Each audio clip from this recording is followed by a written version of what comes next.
Professor Yunus বলেছেন, সবাইকে বলেছেন যে এই ট্রুথটা সবাইকে জানাতে, কি ঘটনাগুলো ঘটেছে এটা বাংলাদেশের সবার জন্য জানা উচিত।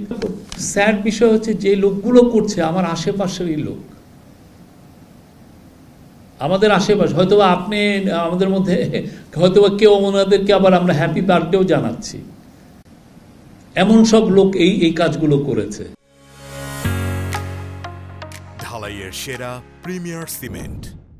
আর এই কাজগুলো অব্যাহত থাকবে। এই ট্রুথ, প্রফেসর ইউনূস বলেছেন, সবাইকে বলেছেন যে এই ট্রুথটা সবাইকে জানাতে, কি ঘটনাগুলো ঘটেছে এটা বাংলাদেশের সবার জন্য জানা উচিত। এবং গুম সংক্রান্ত কমিশন এই বিষয়ে আরও সবার এই যতগুলো রিপোর্ট আছে সেগুলো দিবেন সামনে, ওরা আরও একটা ফাইনাল রিপোর্ট হবে সেটা দিবেন, সেটা টাইমটা পরে জানানো হবে।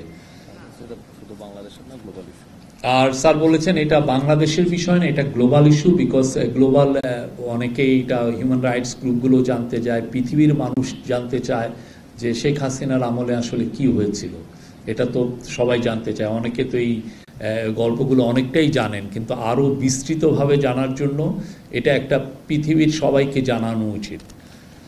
আজকে British high commissioner Sarah Cooke এসেছিলেন প্রফেসর ইউনূসের সাথে দেখা করতে।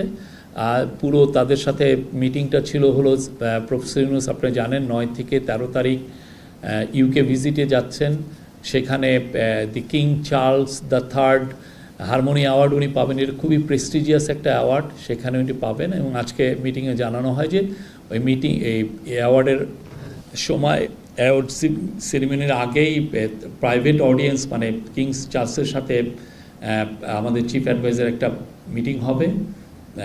আর এছাড়া অন্যান্য যেগুলো সরকারি যেগুলো মিটিং, যেগুলো ইম্পর্টেন্ট সিনিয়র অফিসিয়ালদের সাথে সেই মিটিংগুলো হবে, এটা আমরা বিস্তৃত আরও সামনে এই বিষয়গুলো জানাতে পারবো।